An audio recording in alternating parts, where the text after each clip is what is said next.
Richard, a lot of Bathonians, as far as Bath Museum is concerned, are being quite positive about these proposals. But I've got to ask you, is it a pipe dream or a real plan? No, it's not a pipe dream, but it will take a while to implement. The origin of this project to revitalise this part of the city was actually happened probably before 2019, where it was obvious that the retail sector in this part of the city was really struggling, and that was partly because retail tastes have changed and are changing, but then the pandemic hit us and we realised we had to do something. And the reason, one of the galvanizing reasons, was we actually own most of the estate around here. We own a big chunk of Milsom Street. We own a lot of properties in the streets around. So it wasn't entirely, the retail sector's problems that we needed to address. The council had a problem because income was falling and we couldn't let properties. So the things coming together have made us look comprehensively at all of this area, from Queen Square to the river and from George Street down to the bottom of New Bond Street, with a view to revitalising the whole of this sector of the city. Who's going to pay for it? Well, it'll be paid for, it depends on the projects, it will be paid in different ways. The West of England Combined Authority will be definitely a funder within this, and they have already put money into this area. But some of the developments will actually be standing by themselves. They won't require public money, and they will be, private money will generate those. How are you going to attract that private money? Well, again, it depends on the project. So one of the big projects in this is the redevelopment of the cattle market site and the redevelopment of the corn market. And I know that's been tried before, but we will be looking to either put together a partnership with the private sector. We're probably unlikely to do it ourselves. We'll probably be looking for a development partner, and we'll develop the land together. And we've done that in plenty of other places. So that type of project will probably be a mix. A lot of the housing projects here, because we're intending to get much more accommodation above shops, that will be led by the council, and we'll use our property company, ADL, Aqueous, to do that. Is that going to be affordable housing? I think it will depend on the properties themselves, because some will be straight open market housing for rent, some will be affordable housing at lower rents, and there will probably be some social housing as well. So it'll be a mixture. We won't be selling the units, probably, because we want to keep the ownership in the public sector. So there'll be that type of project. We're planning to build on Broad Street car park, what we're calling Broad Street Yards, which will be a kind of workspace and living space, and there'll be transport changes, probably to remove buses from Milsom Street, where we're standing now, and reroute them around Broad Street. Can I take some of your proposals, proposal by proposal? Yeah. I mean, one of the most interesting is talking about finding a new home for the Fashion Museum. Now, there have been rumours about Milsom Street and somewhere here for quite a while now. Are you able to say where exactly it'll go? No, not quite. And the reason for that is that we, in fact, this week I've authorised the signing of heads of terms with an occupier in this sector. And I'm not particularly being coy about it, but the terms of the agreement were that until we had signed the heads of terms, we weren't allowed to reveal the location. So you can't even say it's Milsom Street?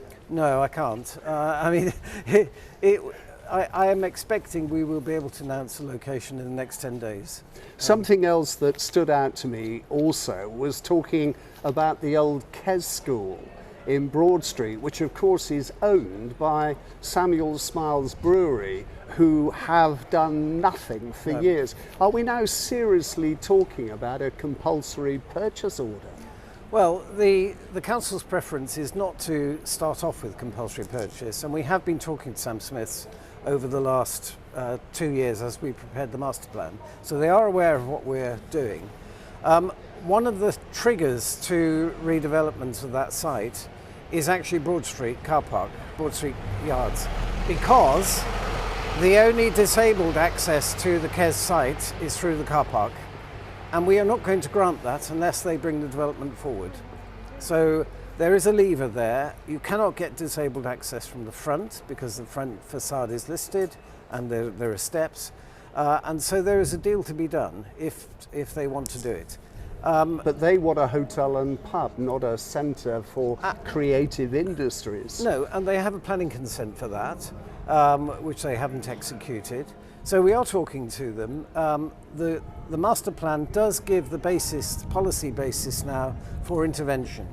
And we are not ruling out compulsory purchase, but it isn't the starting point. And when you do that, when you go down the CPO route, you always have to show that you've had a dialogue and a negotiation. So we're going to be entering that stage over the next 6 months, I'm guessing. Now, you're also talking about a new square in front of St Michael's, Yep. which seems to suggest you're going to be pushing traffic out of that area. This is going to fuel the people who say the ruling party are anti-car. So we are proposing to pedestrianise the section of Broad Street from Saracen Street to New Bond Street, and you're right, vehicles will need to be rerouted. There will need to be quite a big engineering change to the bus gate, but we think that is really important because Broad Street traders would tell you that Broad Street has been neglected over the years, and they're right. So we want to animate Broad Street in the way that we want to animate Milsom Street, and we can't pedestrianise the whole road, that's not possible, but we can realign the priorities around. So that's quite a complicated project, and that's probably going to take quite a few years to bring forward. Now, you're talking about we, and I know the Lib Dems nationally are doing very well in local elections, but we haven't had one here. You guys are up for re-election next year. Yep. Judging on some of the public feeling in B&NES at the moment, you guys might not be around to execute these proposals. Well, the electorate will decide what they decide. I think that our record shows that we have done a lot of the things we said we would do.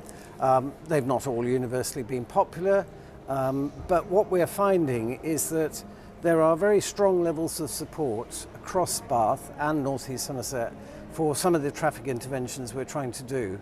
So I don't think it's black and white, and obviously the National Conservative government is in some difficulty at the moment, and the election results yesterday show that, and I am not expecting that position to change in the next 12 months. Is this a scheme though that stands or falls on whether or not you're the ruling party after next May? Well, I hope there's cross-party consensus on this. I haven't seen any criticism yet, but it's all to play for. I mean, we are entering a 3-month period of consultation now, and the council will take on board comments from businesses, from residents, because it's not my city, it's everybody's city, and we will change the plans if people don't think bits of it work. But the other thing is, quite a lot of this plan will feed through as planning policy into the next local plan. And again, that is for the next administration, but this is oven ready to be a new planning zone post-23. You're the man with responsibility for the purse, whatever money the council has at its disposal. It's a bit of a shame maybe on your watch that we start getting problems like have shown up in the past year with some of our bridges, some of our old bridges, Cleveland Bridge. A lot more work is going to have to be done to that bridge. Will B&NES have to stump up the money? No, we're not going to pay any more than we've already granted £800,000 of this project, and we are not going to grant any more. If the Department for Transport want the bridge repaired to take full weights of lorries and vehicles on the highway network, they are going to have to pay for it. That's a very clear position from us, because we do not think it is right that local taxpayers should pay for a national road. So we are at the point now where we, as you saw from the release the other day, that cars can travel backwards and forwards, albeit in alternate flow, but heavy vehicles are still banned. And we're going to be going to the Department for Transport shortly and saying, what do you want to do? Because we are not going to fund it. I'm very clear about that. Do you think part of the deal will be they will say, OK, you can have a weight limit on that bridge? I don't know. I mean, that is one of the options we've put to them. One of the things about central government is they cannot fiddle while Rome burns. I mean, that's the reality of things. Sometimes national politicians have to take difficult decisions. And that particular bridge crossing in the location it is completely bonkers for a city like this to have that kind of traffic going over it. You've got other bridges of a similar age, Richard, which might present problems in the future on your watch. Well, the basic fact is that Bath is a very old city, and there are a lot of things that need fixing, and sometimes, things get to the end of their economic life, and that's what's happening. And I try to make this point a lot, that it is beyond the ability of this council to fund everything that needs to be done all at the same time. It's not possible. Probably not possible for any council. So we do wrestle with that, and we do have to prioritise, but this will happen again. There will be more things that need to be fixed.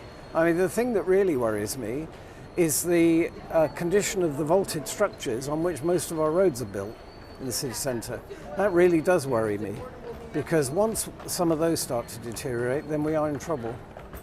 I'm being cheeky, and I know this isn't your particular remit, but we're starting to rebuild our tourist industry. It's quite busy. The Roman Baths, I think, had a really good Easter, something like 22,000 people.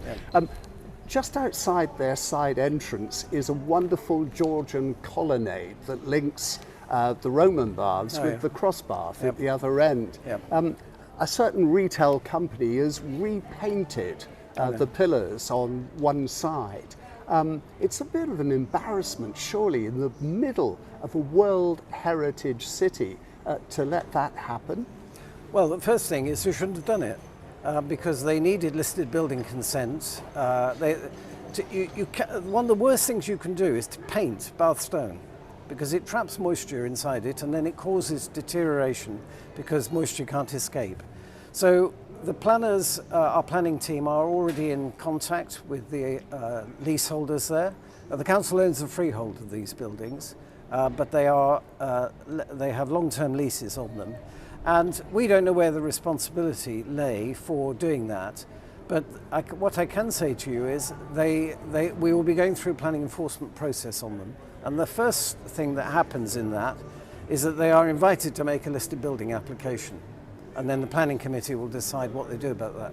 If the planning committee refuse that, they will be served with an enforcement notice. And they will be required to take all the paint off and restore it to the original condition. So there's an inevitability about this. That will happen. It might not happen tomorrow, might not happen next year, but once the planning enforcement process has started, its conclusion, ultimately the council can go in and do it itself and charge them.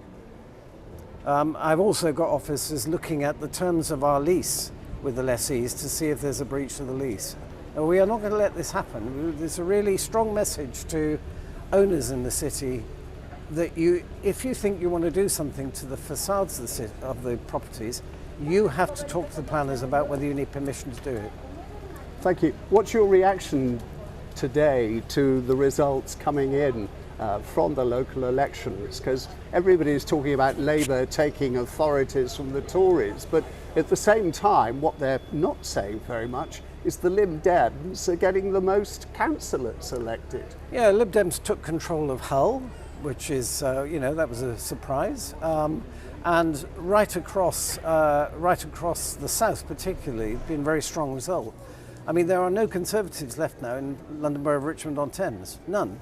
The Lib Dems have nearly all the councillors with the Greens. So I think what you're seeing here is, and it's not a protest vote mid-term, as Oliver Dowden quoted this morning, there is actually a deep malaise in the Conservative Party. They are out of touch with the electorate, they're consumed by their own internal divisions and scandals, and actually the public are fed up with it. And that was what yesterday was about. A strong message to them: sort yourself out, because you won't be getting our votes until you have. So we'll see what happens. I know that the Conservatives nationally are spinning this, that it's not so bad, but actually if I was in their position I'd be worried.